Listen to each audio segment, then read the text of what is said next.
Frontier, Freedom and Divergent Futures. The Germanic peoples and the Pashtuns in the long view of history. Prologue. Two peoples at the edge of empire. Modern Europe and the Pashtun regions of South and Central Asia appear to occupy opposite poles of historical experience. One is synonymous with institutional stability, scientific culture, and ordered liberty. The other with protracted conflict, unresolved frontiers, and the apparent absence of civilizational consolidation. Yet this stark contrast conceals a deeper structural symmetry.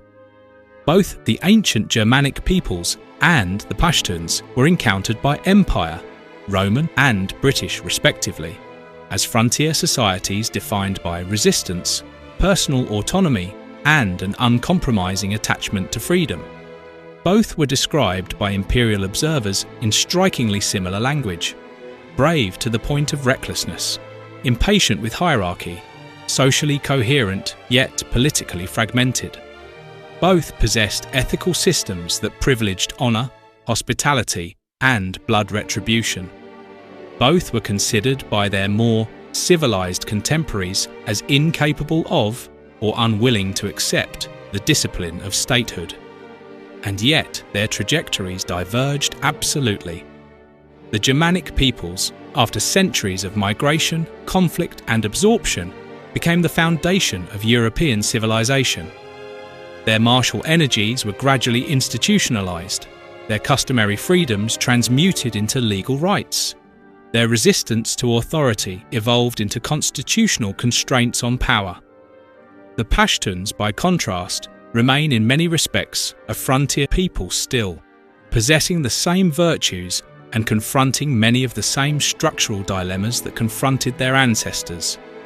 This essay argues that the divergence is not attributable to any inherent difference in capacity, intelligence, or moral seriousness. It is, rather, a product of historical timing, differential imperial engagement, the presence or absence of educational incorporation, and the uneven distribution of what might be called institutional time, the slow accretive process by which customary practice crystallizes into durable political form. Part 1. The Peoples at First Encounter. The Germanic World, Tacitus and the Ethnography of Freedom. When Tacitus composed his Germania in 98 CE, he was engaged in an implicitly comparative exercise. His portrait of the Germanic tribes was not merely ethnographic, it was a mirror held up to Rome itself. The Germani, in Tacitus's telling, possessed precisely those qualities that imperial Rome had sacrificed for order and stability: personal independence, martial virtue, sexual continence, and a form of political liberty that, however crude, was authentic. They had no cities, no codified law, no permanent institutions of governance. Authority was personal, situational, and contingent upon persuasion rather than coercion. Their assemblies were disorderly, their decision-making slow, their political organisation deliberately loose. Tacitus recognised this inefficiency as the price of liberty, a trade he found increasingly difficult to identify in his own society. The Germanic attachment to freedom was not abstract or ideological. It was embedded in the concrete realities of daily existence. Land was held by kinship groups rather than private title. Military obligation was personal and reciprocal. Social status derived from reputation and demonstrated prowess rather than hereditary privilege. Poverty and hardship were accepted as preferable to subordination. The Germany, Tacitus observed, did not know the comforts of empire, but neither did they know its corruptions. Modern scholarship has complicated Tacitus's portrait. Archaeological evidence suggests that Germanic society was more complex and stratified than he allowed. The binary opposition between Roman decadence and Germanic virtue was a literary and rhetorical construction, not a dispassionate assessment. Yet the Germania remains indispensable not as a documentary record, but as a testament to perception. The Romans saw in the Germani a people defined by freedom, and this perception shaped the subsequent encounter between empire and frontier. More critically, it shaped the Germanic self-understanding that would persist through centuries of transformation. The Pashtun world, colonial observers, and the recurrence of type. 18 centuries later, British colonial administrators encountered the Pashtun tribes of the northwest frontier with a similar mixture of admiration, frustration, and ethnographic fascination. The parallels with Tacitus's Germani are striking enough to induce a sense of historical déjà vu. Pashtun society, like Germanic society, was regulated by a comprehensive customary code, Pashtunwali, that placed supreme value on personal autonomy, collective honour, hospitality, and blood retribution. Its core concepts mapped with remarkable precision onto the virtues Tacitus attributed to the Germani. Nung, honour, and namus, the defence of women and land, corresponded to the Germanic emphasis on sexual virtue and territorial integrity. Badal, revenge, was the exact functional equivalent of the Germanic blood feud and Wehrgild. Melmastia, hospitality, mirrored the Germanic tradition of guest right. Yoga, council governance, paralleled the Germanic thing. Both societies operated through consensus-based assemblies of adult males. Both lacked centralized authority. Both were characterized by what one colonial official called ordered anarchy. British observers oscillated between romantic idealization and exasperated contempt. Pashtuns were courageous and admirable, or perfidious scoundrels, depending on the political circumstances of the observer. Richard Temple's 1855 report employed a lexicon of disparagement: superstitious, priest-ridden, avaricious, thievish, predatory, bloodthirsty, that echoed Roman descriptions of Germanic ferocity. Yet the anthropologist Charles Lindholm noted that these assessments varied with colonial policy. They were a reflection of particular historical colonial situations rather than objective ethnography. The British, like the Romans, confronted a population they could neither fully incorporate nor entirely subdue. The Pashtun frontier was managed through a combination of subsidies, punitive expeditions, and indirect rule via intermediary collaborators. The frontier crimes regulation and the system of political agents created a zone of nominal independence but actual authoritarian oversight, a buffer to a buffer, insulating British India from both Russian and Afghan competition. This was not incorporation, it was containment, and this distinction, incorporation versus containment, would prove the first great divergence between the Germanic and Pashtun historical experiences. Anthropological parallels, the question of physiognomy. The parallels between Germanic and Pashtun peoples extend beyond social organisation to the realm of physical anthropology. Ancient and medieval sources consistently describe Germanic peoples as tall, fair-haired and light-eyed, characteristics that distinguish them from Mediterranean and Celtic populations. Tacitus emphasised the truces cerulae oculi, fierce blue eyes, and rutile comai, reddish hair, of the Germani. Later observers noted the same traits among Scandinavians and Anglo-Saxons. These physical characteristics became, in the imperial imagination, external markers of the internal virtues of courage, independence, and resistance to domination.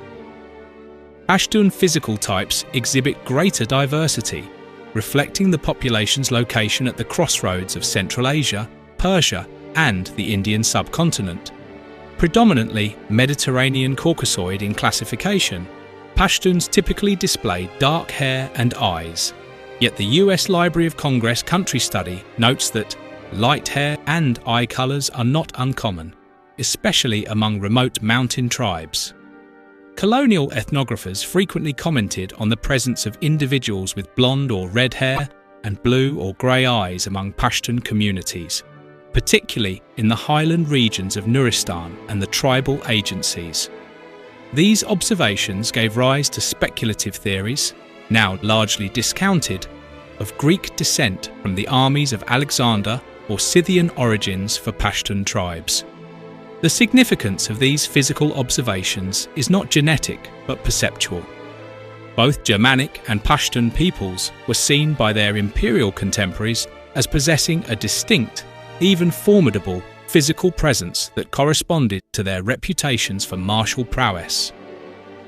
The tall, fair Germanic warrior and the tall, light-eyed Pashtun marksman were not merely ethnographic observations. They were icons of a freedom that empire could not extinguish. That both peoples were described in similar semantic terms reinforced the perception that they occupied analogous structural positions at the limits of imperial reach. Herodotus and the bravest of the Indians. The Pashtun historical consciousness extends deeper than colonial encounter. Herodotus, writing in the 5th century BCE, identified a people called the Pashtuns inhabiting the satrapy of Arachosia, roughly coincident with modern Kandahar and the Pashtun heartland. These Pashtuns were described as the bravest of the Indian peoples under Persian rule, a characterization that has resonated across millennia of Pashtun self-understanding. The etymology linking Pashtun to Pashtun is linguistically sound and historically plausible. The name by which Pashtuns know themselves may be 25 centuries old. This deep antiquity matters. The Pashtuns are not a people without history, nor are they a recent formation. They have occupied the same mountainous terrain between the Hindu Kush and the Indus for at least 2.5 millennia, interacting with successive imperial powers, Achaemenid, Greek, Mauryan, Kushan, Sasanian, Arab, Ghaznavid, Mongol, Mughal, Durrani, British, Soviet, American, while maintaining their distinctive language, customary law and collective identity. This is not the stasis of a people untouched by history, it is the resilience of a people who have successfully resisted historical absorption. The Germanic peoples, by contrast, were historically mobile. Originating in southern Scandinavia and the North German plain, they expanded south, east and west over centuries of migration. By the time of Tacitus, they had already displaced or absorbed Celtic populations along the Rhine and Danube. By the migration period, they had traversed the length and breadth of Europe. This geographic mobility exposed them to continuous contact with Roman civilization, Christian culture, and Mediterranean institutions. The Pashtuns remained geographically stable, their mountain fastnesses providing refuge from imperial penetration, but also insulation from the institutional influences that might have transformed their society. This contrast, mobility versus stability, represents the second great divergence, with consequences that would unfold over subsequent centuries. Part 2. Divergent imperial engagements. The Germanic transformation, incorporation and adaptation. The Germanic encounter with Rome was not a single event, but a prolonged process spanning more than 4 centuries. From the Cimbrian War, 113 to 101 BCE, through the Marcomannic Wars, 166 to 180 CE, to the crossing of the Rhine in 406 and the deposition of Romulus Augustulus in 476, Germanic peoples moved from peripheral antagonists to frontier neighbours to imperial successors. This extended chronology permitted what the Pashtuns would be denied: gradual incorporation. The Germanic peoples who entered Roman territory did not arrive as conquerors seeking to destroy civilization, but as migrants seeking to participate in it. The Visigoths, who sacked Rome in 410, had been Roman federates for a generation. Their leader Alaric had sought a legitimate command within the imperial system. The Franks, who established themselves in Gaul, had served as Roman auxiliaries. Their king, Clovis, converted to Catholic Christianity in 496. aligning his kingdom with the institutional church that preserved Roman literacy and law. The Lombards who entered Italy in 568 had been shaped by 2 centuries of contact with Roman and Byzantine culture. This is not to romanticize the Germanic migrations. They were accompanied by violence, displacement, and the collapse of imperial administration. Yet the violence was not directed against the intellectual inheritance of Rome. The Germanic peoples did not burn libraries or persecute literate elites. They lacked the ideological motivation to do so. They sought to inherit what they could not immediately comprehend, and, in seeking to inherit it, they submitted to the educational disciplines that inheritance required. The collapse of Roman authority in Western Europe did not immediately produce the institutional orders that would later define European civilization. For 3 centuries following 476, Germanic Europe experienced profound instability. The Visigothic, Vandalic, Burgundian, Frankish, and Lombard kingdoms were themselves unstable formations, constantly warring, fragmenting, and recombining. Yet, this prolonged period of instability contained within it the seeds of institutional development. Roman administrative structures, Christian ecclesiastical organisation, and Latin literacy provided templates that Germanic custom could appropriate and transform. The Visigothic kingdom of Toulouse codified Roman law and perpetuated it in the West. The Frankish kingdom under Clovis merged Germanic kingship with episcopal authority. The Carolingian Renaissance under Charlemagne deliberately revived Roman imperial forms while infusing them with Germanic content. This process was not rapid. It unfolded over centuries, measured in generations rather than decades. The slow fusion of Germanic customary law with Roman jurisprudence produced the legal pluralism characteristic of medieval Europe. The gradual institutionalization of Germanic assemblies into parliamentary bodies provided templates for representative governance. The sublimation of blood feud into Wehrgild schedules and of Wehrgild into state-administered justice represented a centuries-long displacement of private vengeance by public authority. The Germanic peoples did not abandon their attachment to freedom, they translated it into new institutional forms. The Pashtun divergence, containment without incorporation. The Pashtun experience of empire differed fundamentally from the Germanic experience, where the Germanic peoples were eventually absorbed into the Roman imperial system and, after its collapse, became the heirs and transformers of Roman civilization. The Pashtuns were consistently contained at the margins of empire rather than incorporated into its substance. This was not a failure of Pashtun capacity, but a deliberate policy of imperial management. British India, unlike Rome, possessed the administrative and military technology to manage frontiers without absorbing their populations. The tribal agencies established along the northwest frontier were designed precisely to prevent the kind of sustained interaction that had characterized Roman-Germanic relations. Pashtuns were to be left alone, subject to occasional punitive expeditions, placated with subsidies, regulated by political agents, but not integrated into colonial society or economy. Their autonomy was preserved, but at the cost of isolation from the institutional developments occurring in the settled districts below the frontier. The consequences of this policy were profound and durable. Pashtun society retained its customary structures intact, but without the parallel development of modern institutions that might have transformed those structures from within. The Pashtun elite received British subsidies, but not British education. Pashtun tribes were subject to colonial regulation, but not colonial law.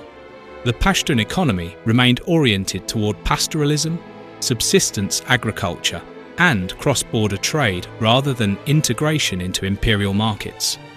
This was not preservation, it was petrification. When modernity arrived in Pashtun society, it arrived abruptly and traumatically. The creation of Pakistan in 1947 presented Pashtuns with a choice that Germanic peoples had never confronted: whether to join a modern nation-state or to persist in their traditional autonomy. The referendum in the northwest frontier province produced a majority for Pakistan, a decision that Pashtun leaders have consistently reaffirmed across subsequent decades. Pashtun soldiers fought for Pakistan in Kashmir in 1947. Pashtun generals have commanded Pakistan's armed forces. Pashtun politicians have served at every level of the Pakistani state. This is not the record of a people incapable of modern political participation. Yet, the integration of Pashtun society into Pakistan remained incomplete. The federally administered tribal areas were maintained as a constitutional anomaly, governed through the Frontier Crimes Regulation rather than ordinary Pakistani law, a colonial inheritance that preserved customary autonomy but denied Pashtuns the full rights of citizenship. This was not integration. It was containment continued by other means. The Pashtuns thus occupied an ambiguous position, formally citizens of a modern state, substantively governed by customary structures that the state neither absorbed nor replaced. The Germanic acquisition of learning, from illiterate warriors to intellectual hegemony.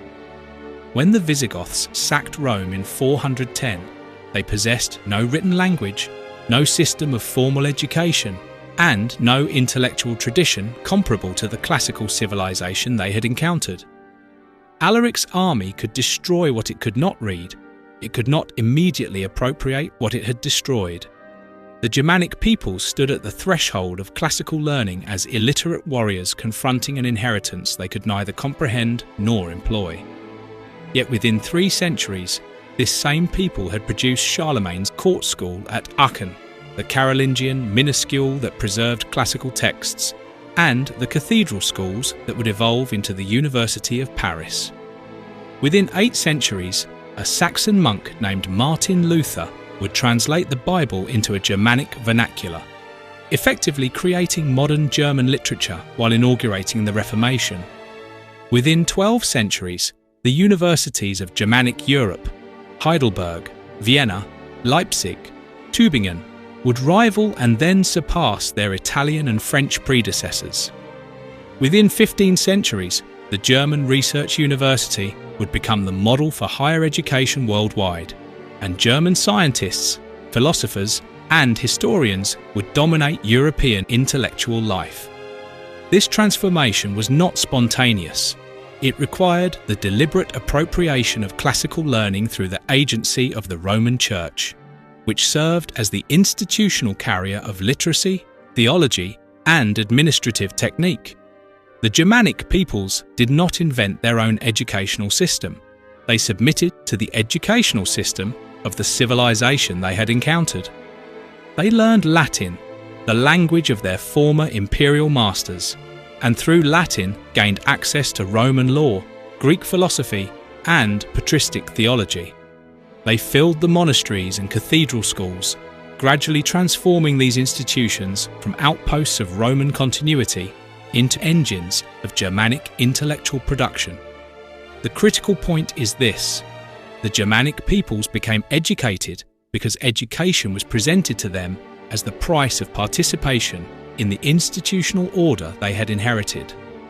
Conversion to Christianity required literacy in Scripture. Administration of the new Germanic kingdoms required familiarity with Roman legal forms. Diplomacy with Constantinople required command of classical rhetoric. The Germanic warrior aristocracy, which had conquered through force of arms, discovered that dominion required more than martial prowess. It required the intellectual equipment of the civilization they had supplanted. This was not a choice freely made. It was a structural necessity imposed by the circumstances of Germanic succession to Roman authority. The Germanic peoples could not rule what they had conquered without becoming literate in the language and institutions of the conquered.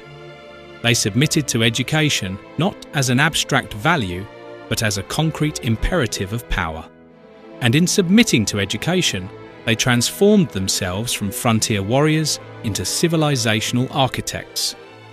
The Pashtun divergence, education foreclosed and delayed. The Pashtun encounter with modern education followed a fundamentally different trajectory.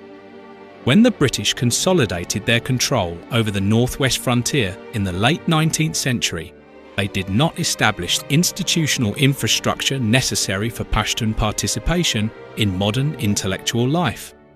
The colonial administration created a handful of missionary schools and government colleges, but these were concentrated in the settled districts rather than the tribal agencies. Pashtun access to English language education was constrained also by the fact that British ruled regions beyond Indus for nearly 100 years, unlike rest of India, where British ruled for longer period of time, hence more schools, colleges and universities. The consequences were catastrophic and enduring. When Pashtun society encountered the modern world in the 20th century, it did so without the institutional infrastructure that might have enabled it to appropriate, adapt, and transform modern knowledge. The Germanic peoples had enjoyed centuries of gradual exposure to Roman education through the agency of the Church. The Pashtuns experienced modern education as an intermittent, incomplete, and politically charged intervention. The creation of Pakistan in 1947 represented a genuine opening. Pashtun social discipline, leadership capacity, and commitment to collective identity found expression within state institutions, particularly in the armed forces and civil administration. Pashtun officers commanded Pakistan's military. Pashtun civil servants administered its districts. Pashtun politicians represented its constituencies in parliament. This period demonstrated conclusively that Pashtun society was not inherently incompatible with modern political and professional structures. Yet, this integration remained incomplete. Educational infrastructure in the Pashtun regions lagged significantly behind other parts of Pakistan. Schools in the tribal agencies were few, poorly equipped and chronically understaffed. Female literacy rates remained the lowest in the country. This partial integration created a paradoxical condition. Pashtuns could succeed brilliantly as individuals when they accessed educational and professional opportunities, but Pashtun society as a whole remained structurally disadvantaged. The Pashtun who joined the Pakistan Military Academy at Kakul received a world-class education and could ascend to the highest ranks of national leadership. The Pashtun who remained in Waziristan or Bajaur received little formal education or attended no school at all. The divergence between these two trajectories was not a function of individual capacity, but of systematic variation in educational access. Part 3. The institutionalization of freedom. The Germanic achievement from custom to constitution. The most significant achievement of Germanic institutional development was the translation of customary freedom into constitutional form. This translation was neither inevitable nor intentional. It emerged from centuries of negotiation between Germanic warriors and Roman institutions, between tribal custom and Christian doctrine, between local autonomy and imperial ambition. The Renaissance and the scientific revolution did not arise solely from the recovery of classical antiquity. They were facilitated by a cultural disposition deeply rooted in Germanic institutional history that inclined toward questioning authority and resisting intellectual closure. The Reformation, whatever its theological novelties, represented the extension of Germanic freedom from the political to the spiritual realm. When Luther stood before the Diet of Worms and refused to recant unless convinced by scripture or evident reason, he enacted a drama whose script had been written by centuries of Germanic insistence that authority must justify itself to those it governs. The love of freedom that Tacitus observed among the Germani had not been extinguished by civilization. It had been institutionalized, rationalized, and redirected toward intellectual and spiritual ends. The intellectual and scientific revolution that originated in early modern Europe was not exclusively or even primarily a Germanic achievement. Yet the cultural disposition that enabled it, suspicion of unaccountable authority, insistence on consent, valuation of individual judgment, was deeply informed by the Germanic institutional inheritance. The printing press, the scientific method, representative government, constitutional limits on state power, all were facilitated by a civilization that had learned, over many centuries, to translate customary freedom into institutional form. The Pashtun achievement, Pakistan and India. The Pashtun experience in India and Pakistan offers a factual demonstration of what Pashtun capacities can achieve when educational and professional opportunity is present. From the period of the Delhi Sultanate through the Mughal Empire, Pashtuns have migrated to the subcontinent's plains and established communities that have flourished through education and professional achievement. The Rohilla Pashtuns of North India, who established their own kingdom in the 18th century, became renowned as administrators, scholars, and poets. The Pathan communities of Bombay and Calcutta integrated into commercial and professional life while maintaining distinct cultural identities. In independent India, Pashtuns have achieved prominence across every field of national endeavour. Perhaps nowhere is this more visible than in Indian cinema, where Pashtuns, often recognisable by their distinctive features, bearing and family names, have constituted a remarkable presence. Actors of Pashtun descent have been among Bollywood's most enduring stars, celebrated not only for their striking physical appearance, but for their professional discipline and artistic range. The same energy, intelligence, and independence that on the frontier were channeled into resistance and conflict found in India's educational and professional institutions pathways to creative and constructive achievement.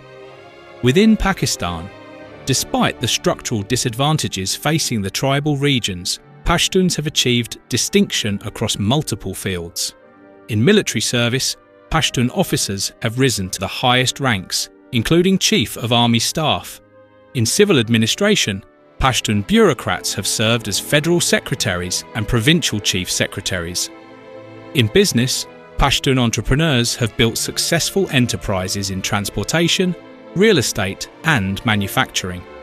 In sports, Pashtun athletes have represented Pakistan at the highest levels of international competition. In academia, Pashtun scholars have contributed to knowledge across disciplines. These are not the achievements of a people incapable of modern achievement. They are the achievements of individuals who have accessed the educational and professional opportunities that their co-ethnics in Afghanistan and the tribal regions have been systematically denied. The tragedy is that these opportunities remain the exception rather than the norm. Part 4. Tragedy and its sources. Afghanistan. The tragedy of uninstructed virtue. The tragedy of Afghanistan is, in substantial measure, the tragedy of a society denied the educational infrastructure necessary to transform martial virtue into civilizational agency. When the Soviet Union invaded Afghanistan in 1979, the country possessed perhaps 50 university graduates and a literacy rate estimated at less than 10%. The educational system established during the brief periods of reform under Amanullah Khan and the pre-communist regimes had been systematically dismantled or allowed to decay. Afghanistan entered the most consequential conflict of its modern history as an overwhelmingly illiterate society, confronting a technologically sophisticated adversary with weapons supplied by external patrons and courage supplied by Pashtunwali. This was not a contest that courage alone could win, or rather, courage could win the war but could not construct the peace. The Mujahideen factions that successfully expelled the Soviet Union from Afghanistan possessed every virtue that Tacitus had admired in the Germany: personal bravery, tactical ingenuity, fierce attachment to independence, and absolute refusal of foreign domination. They possessed none of the institutional capacities that the Germanic peoples had acquired through centuries of educational apprenticeship. They could fight, they could not govern. They could destroy an army, they could not build a state. The infighting that consumed Afghanistan from 1992 to 1996 was not primarily a consequence of Pashtun factionalism or religious extremism.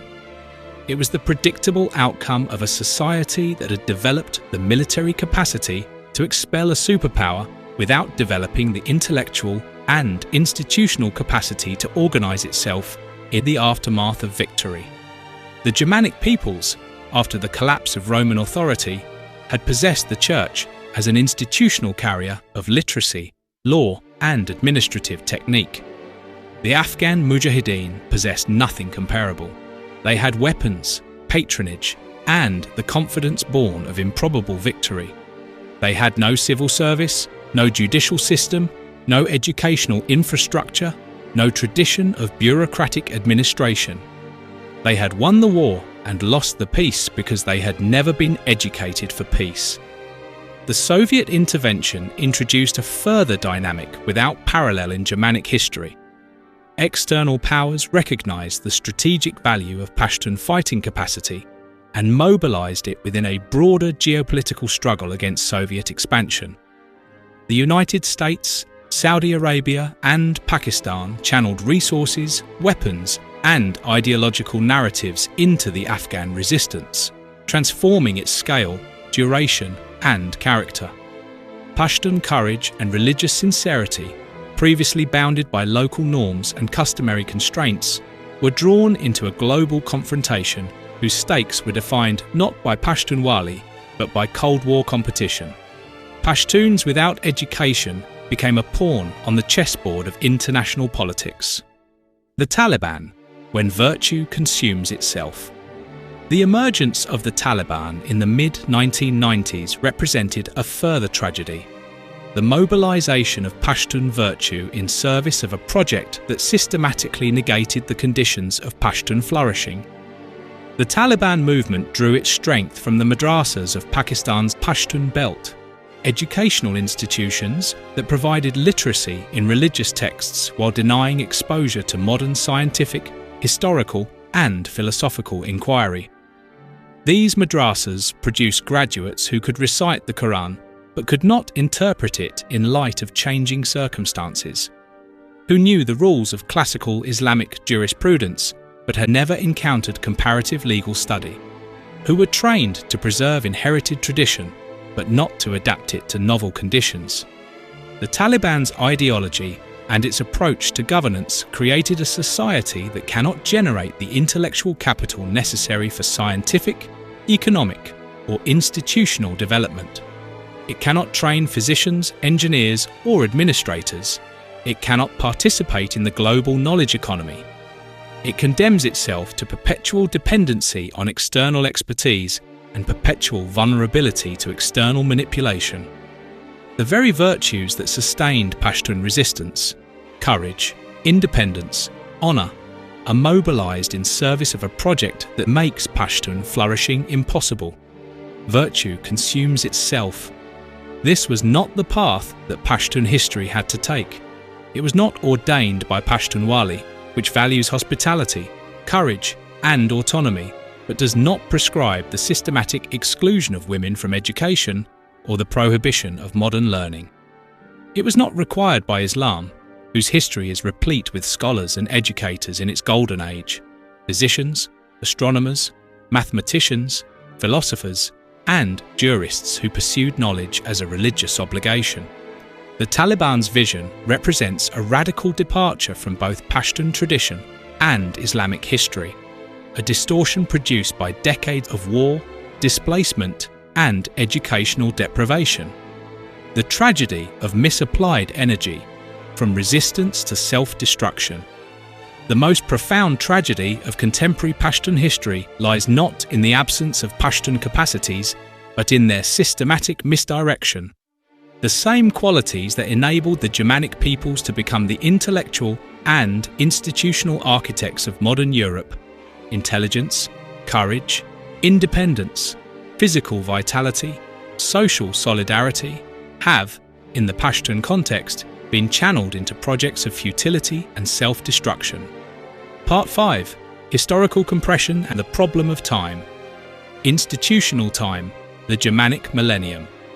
The concept of institutional time is critical to understanding the divergent trajectories of Germanic and Pashtun societies. Institutional time is not chronological time. It is the duration required for customary practices to crystallize into formal procedures, for ad hoc arrangements to become standing institutions, for personal authority to become constitutional office. Germanic society enjoyed approximately 1,000 years of institutional time between Tacitus's Germania, 98 CE, and the emergence of recognizably modern European states. This millennium encompassed 4 centuries of contact with Rome, during which Germanic peoples observed, adapted, and gradually appropriated Roman institutional forms. It included 3 centuries of post-Roman consolidation, during which Germanic kingdoms experimented with the fusion of customary and Roman law, the integration of Christian and Germanic governance, and the preservation of classical learning through monastic institutions. It featured 2 centuries of Carolingian and Ottonian development, during which the institutional infrastructure of medieval Europe, feudal obligations, episcopal governance, imperial coronation, assumed durable form. It witnessed 2 centuries of high medieval institutional elaboration, during which universities emerged, canon law was codified, and representative assemblies began to constrain royal authority, and it concluded with 3 centuries of late medieval and early modern transformation, during which the Renaissance recovered classical learning. The Reformation challenged ecclesiastical authority, and the printing press democratized access to knowledge.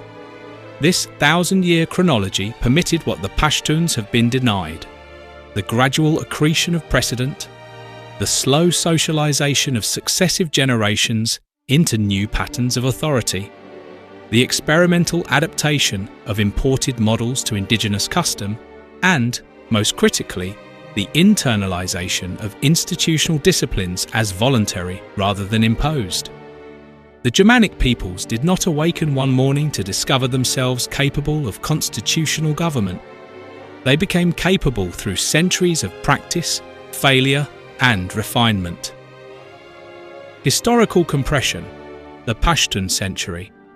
Pashtun society has been afforded perhaps 2 centuries of engagement with modernity, most of which were spent under policies of containment rather than incorporation.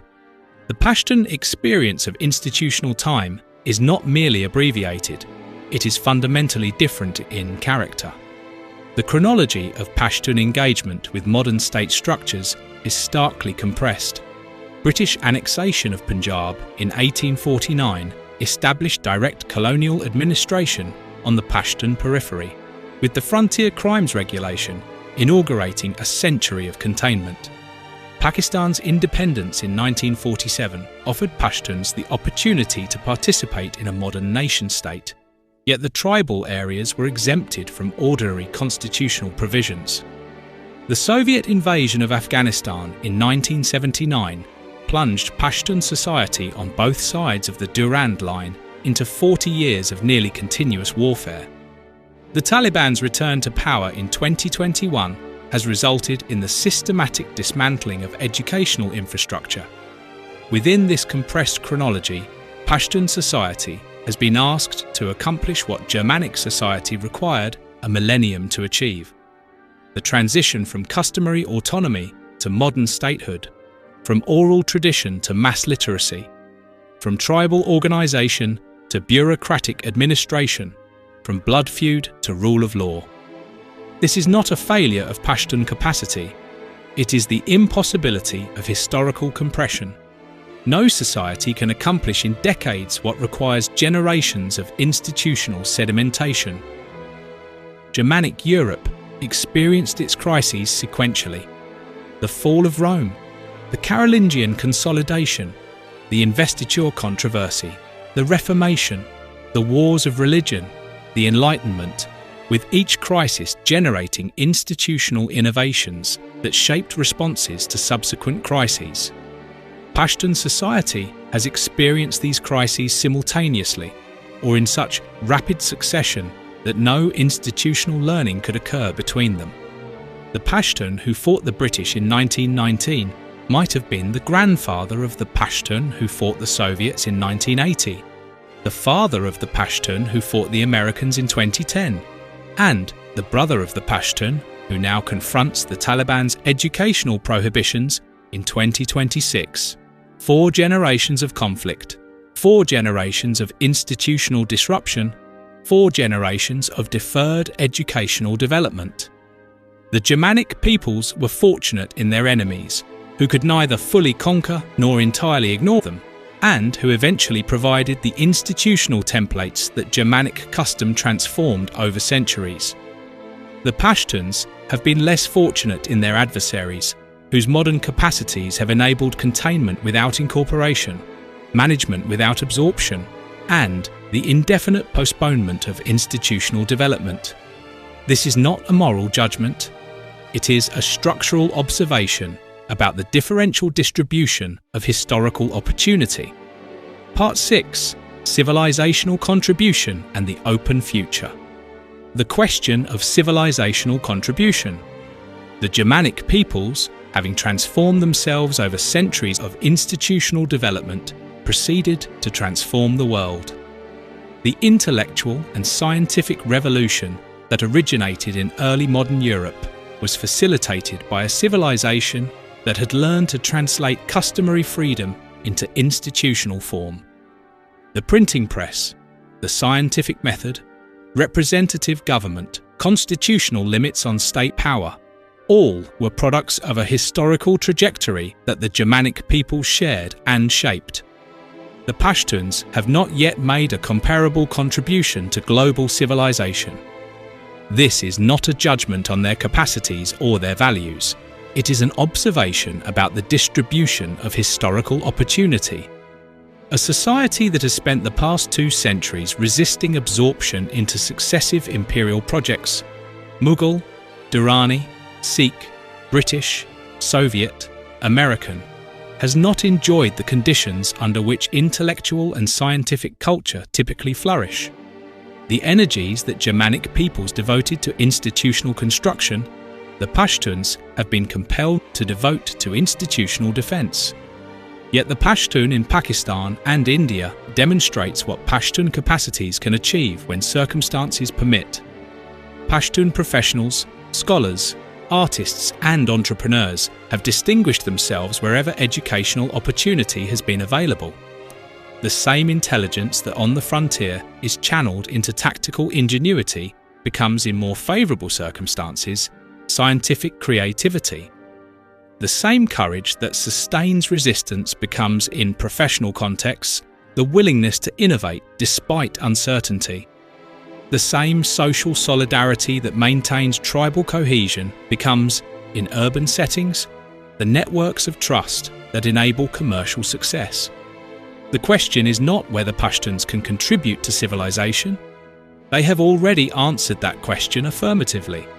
The question is whether Pashtun society as a whole will ever enjoy the conditions under which such contributions can become the norm rather than the exception. History, not destiny, the open future. Tacitus could not foresee the future of the peoples he described. He did not know that the Germany, whom he portrayed as noble savages beyond the Rhine, would become the foundation of European civilization. Nor could he anticipate that the same love of freedom he observed among the Germanic tribes would, after centuries of institutional development, produce the Reformation, the scientific revolution, and constitutional government. He saw only what was visible from the imperial centre, a frontier society defined by resistance, autonomy, and an uncompromising attachment to liberty. The Pashtuns are visible to us today under similar conditions. We see a frontier society defined by resistance, autonomy, and an uncompromising attachment to liberty. We see tremendous human capacity, intelligence, courage, physical vitality, social solidarity, diverted into futile causes and tragic conflicts. We see them flourishing wherever educational opportunity exists and a homeland languishing wherever it does not. We do not yet see what the Pashtuns may become when and if they are afforded the institutional time and educational infrastructure that the Germanic peoples enjoyed. History offers no guarantees. The same virtues that sustained Germanic society through its long transformation have sustained Pashtun society through its long trial.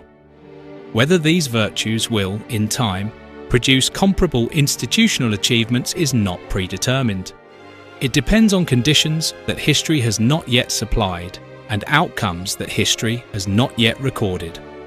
What can be said with confidence is this: the divergence between Germanic and Pashtun historical trajectories is not a function of inherent difference. It is a function of historical position, imperial strategy, educational access, and the uneven distribution of institutional time. The Germanic peoples were compelled by circumstance to acquire the intellectual inheritance of classical civilization. The Pashtuns, as a big racial and linguistic group, with some exceptions, mostly lacked access to the intellectual inheritance of modernity. The Germanic peoples experienced empire when empire was itself pre-modern, when the technological and administrative gap between centre and periphery was narrow enough to permit gradual absorption and eventual transformation. The Pashtuns encountered empire when empire was modern, when the gap between centre and periphery had widened to the point that absorption was neither necessary nor desirable from the imperial perspective. This is not a verdict on faith, culture, or character. It is an observation about history's uneven distribution of opportunity and a reminder that the peoples whom empire encounters at its frontiers are not the peoples whom posterity will remember. The Germany of Tacitus were the barbarians of their age. Their descendants became the architects of modern Europe. The Pashtuns of the colonial archives were the martial race of the northwest frontier. Their descendants may yet become something else entirely. The questions that remain. What that something is depends on circumstances that are still unfolding and choices that are still being made.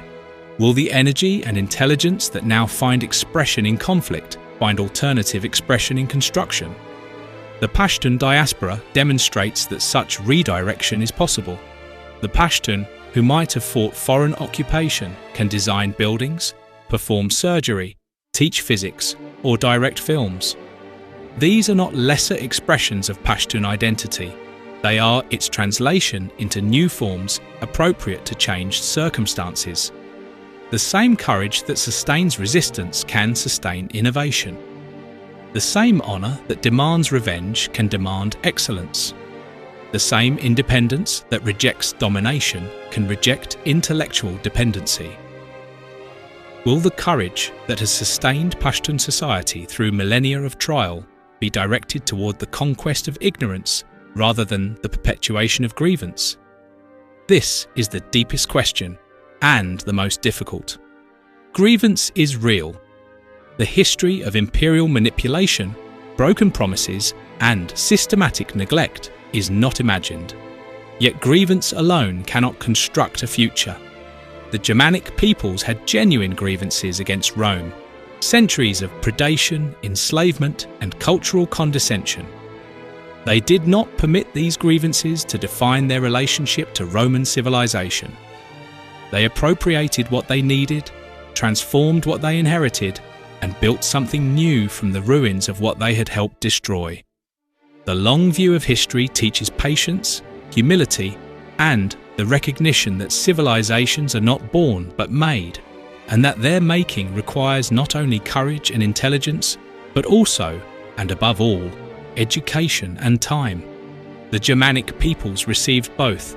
The Pashtuns have received neither in sufficient measure. Whether they will receive them in the future is the question upon which their historical destiny now depends. Epilogue: the lesson of the Germany. The Germany of Tacitus did not know they would become Europeans. They did not anticipate that their descendants would read the texts they could not decipher, inhabit the cities they could not build, govern through institutions they could not imagine. They knew only that they were free, that they preferred their poverty to Roman wealth, their disorder to Roman order, their independence to Roman security. This was sufficient for their time. It was not sufficient for all time. The Pashtuns today are the Germany of our age, or so the comparison suggests. They possess the same virtues, confront the same dilemmas, inspire the same ambivalence in imperial observers. Whether they will follow the Germanic trajectory toward institutionalization and global influence, or whether they will remain a frontier people indefinitely, is not predetermined. It depends on factors beyond their control and choices within their power. What can be said with certainty is this: the divergence between the Germanic and Pashtun historical experiences is not evidence of any inherent superiority or inferiority. It is evidence of the profound contingency of historical development, the differential impact of imperial strategies, the critical importance of educational access, and the irreducibility of institutional time. The Germanic peoples were not better than the Pashtuns. They were earlier and differently situated. The Pashtuns are not worse than the Germanic peoples.